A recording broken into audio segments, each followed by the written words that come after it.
Magandang hapon, yung may araw na Miyerkules, September 6, 2023. Update po muli sa lagay ng panahon.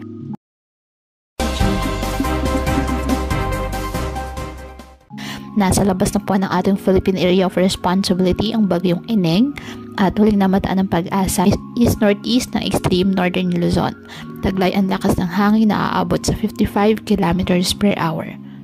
Ayon sa forecast track ng pag-asa, tatahakin na nasabing bagyo ang eastern coast ng Japan sa mga susunod na oras at ituturing ito ng Japan Meteorological Agency o JMA na isang tropical storm category na may international name na Yonyang.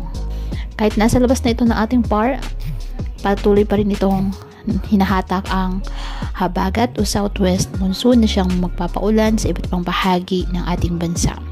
Samantala, dahil pa rin sa nasabing habagat, mataas ang alon at delikado po ang pumalaot, lalo na ang may maliliit na sasakyang pandagat. Yan po sa mga dagat sakop ng Ilocos Region, Zambales, Bataan, Batanes at northern coast ng Cagayan, kasama na po ang isla ng Babuyan. Ngayong araw, asahan ang pag-uulan sa Batanes at ilang bahagi ng Ilocos Region, Cordillera, Central Luzon, Visayas at Mindanao. Magpapatuloy po yan hanggang po sa hapon o gabi.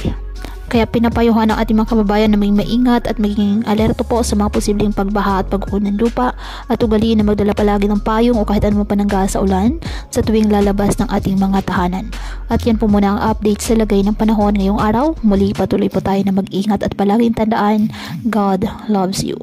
Stay safe and God bless.